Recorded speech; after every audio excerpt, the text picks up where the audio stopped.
Salut, c'est Trado, content de vous retrouver pour la mise à jour de l'analyse technique du CAC 40. Et il y a quelque chose que je voulais célébrer avec vous. J'ai oublié d'en parler dans la vidéo, mais j'en ai parlé dans l'onglet post. C'est eh bien une étape vraiment très importante pour moi qui a été franchie cette semaine. Ça y est, 40 000 abonnés et 6400 vidéos. Alors c'est un double record pour moi, hein, tout naturellement. Tout d'abord le nombre de vidéos, 6400 vidéos, même si c'est sur quasiment 20 ans, c'est quand même beaucoup de passion. Et 40 000 abonnés. Et je voudrais vous remercier pour ça, parce que pour beaucoup, quand vous découvrez ma chaîne, eh bien, vous restez sur cette chaîne. Ça montre bien qu'il y a une connexion qui se fait, et je suis vraiment très touché de cette confiance que vous m'accordez. Et je voudrais revenir sur, bon, comme du coup j'en ai parlé un peu avant et je suis un peu en décalé, mais j'ai reçu des mails, beaucoup de mails, des félicitations, des gentils messages, etc. Et on m'a dit, et ça m'a touché, c'est vrai, on m'a dit 40 000, c'est pas beaucoup en fait, hein, pour quelqu'un qui est là depuis quasiment 20 ans, et c'est vrai, c'est pas beaucoup. C'est pas beaucoup si on compare. Je suis désolé, c'est un petit peu hors sujet, mais je voulais vous le dire. Si ça vous intéresse pas, passez les 3-4 premières minutes. Et c'est vrai que c'est pas beaucoup, et c'est vrai que ça s'explique assez facilement. Tout d'abord, ce sont des vidéos qui sont assez exigeantes, hein. Quand on découvre ces vidéos pour la première fois, on est loin de ce qu'on peut découvrir sur des vidéos TikTok, etc., qui sont au mieux simplistes, au pire trompeuses. Et donc, faut s'accrocher, ça donne pas envie. De nos jours, bah, les gens veulent que ça aille vite, et donc c'est pas du tout vendeur ce que je propose.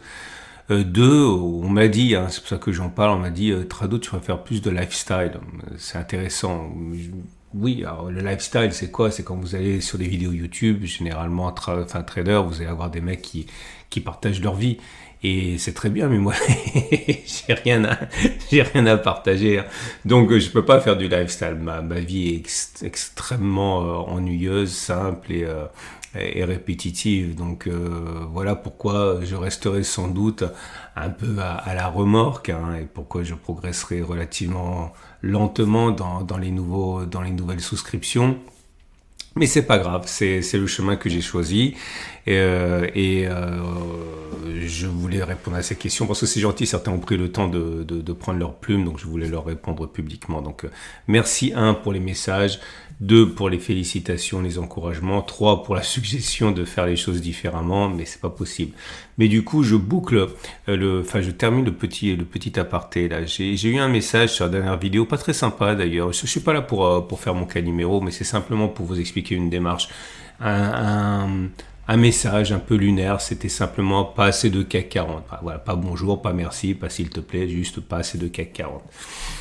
Le problème, c'est que j'ai un rôle que je me donne un rôle qui est éducatif. Ok, je suis pas là pour partager des trades. Les trades que je passe, c'est simplement pour illustrer, pour vous montrer comment on peut faire confiance à l'analyse technique, etc. J'ai des services pour les trades en direct, hein, sur le club des trados orients. Je passe des trades beaucoup plus souvent. C'est complètement différent. Là, c'est vraiment pédagogique. Et j'essaye d'enrichir à chaque fois de choses qui vous permettent de monter en régime, ceux qui me suivent depuis un moment. Et donc c'est comme ça, effectivement, aux dernières nouvelles, enfin aux dernières évolutions, que j'ai rajouté le S&P 500, puis j'ai rajouté le Nasdaq, puis j'ai ajouté le travail sur les structures, puis j'ai ajouté le commitment of traders, etc., etc. Et chaque fois, je prends un peu la température, je vois si vous aimez, si vous dites est-ce que je peux avoir ça, est-ce que je peux avoir ça, ben, j'essaie de faire les choses assez simplement, fédérer un maximum et enrichir, mais voilà, au bout d'un moment, il faut faire des choix. Pourquoi? Parce que les vidéos, elles peuvent pas durer non plus 30-40 minutes. Pourquoi elles peuvent pas durer 30-40 minutes? Parce que vous n'avez pas 30-40 minutes, parce que c'est sûr que vous pouvez multiplier par de la vitesse, mais vous n'allez pas comprendre. Parce que si c'est difficile, il faut prendre le temps. Deux, moi je peux pas faire des vidéos de 30 minutes. Normalement, je devrais pas faire des vidéos de plus de 10 minutes parce que c'est pénalisé par l'algo YouTube. Et bon, au bout du bout, je passe quand même des heures tous les jours à faire cette vidéo. Je veux qu'elle soit vue, je veux qu'elle atteigne son public, etc. Donc si je fais des vidéos qui sont trop longues, en fait, je me condamne à être enfoncé dans les profondeurs du classement de l'algo YouTube qui me propose pas. Et c'est les gens qui font des vidéos d'une minute sur le trading qui ont des vues, pas forcément les plus honnêtes. Donc voilà, je suis pas non plus Mère Teresa. Si je bosse, je veux qu'il y ait un résultat derrière. Et moi, mon résultat, quand même, c'est qu'elle soit vue, la vidéo. Donc je suis désolé, je suis assez direct par rapport à ça. Mais il y a des choses que je peux pas faire, comme des vidéos qui sont trop longues, et je peux pas non plus faire plaisir à tout le monde. Donc le monsieur qui a mis pas assez de CAC 40, il faut prendre son mal à patience, il faut penser à tout le monde, parce que voilà, je suis pas venu à ce que je fais actuellement par hasard. J'ai proposé, la plupart qui se sont exprimés ont dit oui encore, donc j'en donne encore et encore. Je parle même pas des choses dernières que vous m'avez demandé, comme parler davantage des bonds, des 10 ans, etc., de l'Intermarché. Sinon, ça ferait des vidéos d'une heure. Hein. J'ai des collègues qui font ça, notamment mon pote Alexandre Baradez. Voilà, c'est des formats qui font une heure. C'est des émissions, c'est pas des vidéos. Donc, j'essaie de faire plaisir au plus grand nombre, mais il faut que chacun prenne un peu son mal en patience. J'essaie de faire au mieux. J'essaie aussi de parler des choses nouvelles, pas des choses qui n'ont pas changé. Par exemple, au niveau du CAC 40. Quand il n'y a rien qui se passe, j'en parle pas. Je dis un exemple. Voilà, si on est en dessous de la M200 et qu'on l'a pas passé, j'en parlerai pas tant qu'on repassera pas au-dessus ou en dessous pour gagner du temps. Alors certains me reprochent qu'il n'y a pas assez d'éléments du CAC 40. Oui, mais voilà, j'ai l'espoir que au bout d'un moment vous soyez capable quand même de le faire vous-même et que je vous montre des choses nouvelles ou des choses qui ont changé plutôt que des choses que vous voyez vous-même, quoi. Donc voilà. Je voulais faire une petite parenthèse par rapport à tout ça. Et le plus important surtout, c'est vous remercier pour votre fidélité. Et ça me touche vraiment de bénéficier de votre confiance comme ça. Voilà, c'était la parenthèse émotionnelle. Et on va donc passer au SP500. Et comme vous pouvez le voir, le SP500 est à la fois dans une situation encourageante, en ce sens qu'on a réussi à passer cette fameuse oblique, qui est l'oblique qui a martyrisé le SP500, c'est l'épisode Trump tout simplement, hein, qui est à l'origine de la baisse. On est passé au-dessus, mais c'est pour se prendre un deuxième rideau défensif, autrement plus dévastateur, hein, c'est cette oblique descente, enfin cette horizontale. Je crois qu'on a les moyens d'aller chercher la suivante. Ça ne veut pas dire qu'on va y aller d'un coup, etc. Mais je pense que le mouvement, la vraie difficulté va être là, pas là. Okay, je pense d'ailleurs qu'on va subir, à mon avis, à un moment, un retrait avant d'aller chercher cette zone. Mais enfin, on vivra. On n'est pas là pour anticiper, on est là pour réagir. Mais c'est pas mal, ok. J'ai vu pour vous un signal qui se situe au niveau d'un indicateur que j'aime bien, qui est exotique, on peut le dire, hein, très peu utilisé pourtant. C'est un tort. C'est Courbe-Kopock. Okay, Courbe-Kopock vient de passer au-dessus de la ligne des zéros. Et avant que j'oublie, Courbe-Kopock est passé au-dessus de la ligne des zéros avant-hier. Nasdaq l'a fait il y a 3 jours et CAC 40 l'a fait aujourd'hui. Okay, et ce qui est intéressant, même si c'est décalé, c'est-à-dire 2 jours et 3 jours, ce qui est intéressant, c'est qu'on est sur les mêmes niveaux. Vous voyez, le signal a été donné ici. On est simplement 0,4% au-dessus, donc c'est comme s'il avait eu lieu aujourd'hui, donc c'est un signal qui peut toujours être saisi si ça vous intéresse. Et on va regarder 3 choses. Est-ce qu'on peut faire R1, R2, R3, c'est-à-dire une fois, 2 fois, 3 fois à distance au stop de protection? Et j'ai filtré avec la moyenne mobile à 200 jours, c'est-à-dire j'ai pris que les signaux qui se produisaient avec une clôture sous la M200. J'ai bien dit une clôture sous la M200 et un stop de protection sous les plus bas du cycle baissier du Courbe-Kopock. Le cycle baissier du Courbe-Kopock qui va de là jusqu'à là. Le plus bas, il est là. Et attention, en clôture, pas en touchette. Pourquoi? Parce que 3 fois de suite, eh bien, on a touché le plus bas, mais on n'a pas clôturé. Donc, c'est suffisamment significatif pour qu'on prenne le risque de prendre un stop de protection en clôture et pas en touchette. Ok? Donc, je vais prendre un exemple qui a bien fonctionné pour débuter. C'est plus facile. Tout ça, ça ne m'intéresse pas puisqu'on est au-dessus de la M200. Ok? Voilà, le premier signal, il est là. Et il a très bien fonctionné, d'ailleurs. Merci pour lui. Le signal a été donné ici, puisqu'on est passé au-dessus de la ligne des zéros et les cours sont bien en dessous de la M200. On a clôturé en dessous de la M200 et on a eu le signal du Courbe-Kopock. Donc on met le stop de protection en clôture sous les plus bas du cycle baissier du Courbe-Kopock, c'est-à-dire 5,17. On est allé jusqu'à moins 4,05, mais on n'est pas allé à 5,17 et derrière bon, on a fait 15, 16, 20, 30, je sais pas, mais on a fait au moins une fois, deux fois, trois fois la distance stop de protection.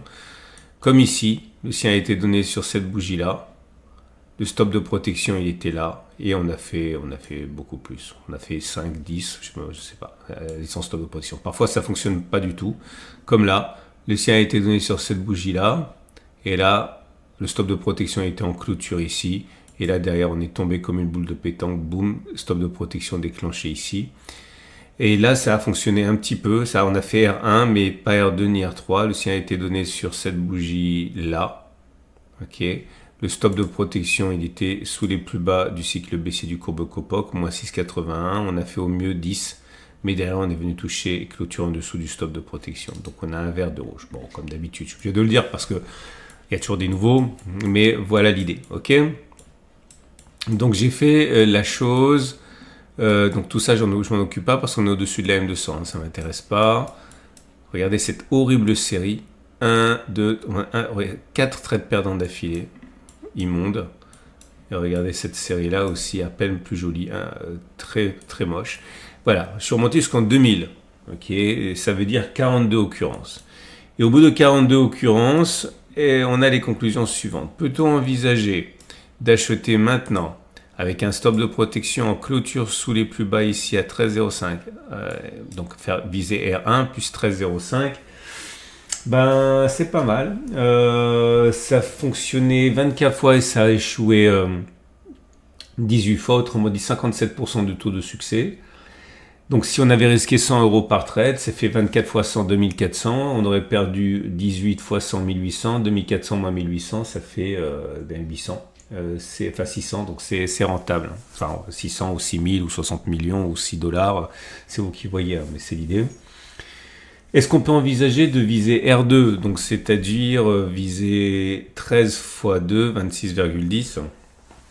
Alors c'est pas plausible, ça a fonctionné 17 fois, ça a échoué 25 fois, autrement dit ça a fonctionné que dans 40% des cas.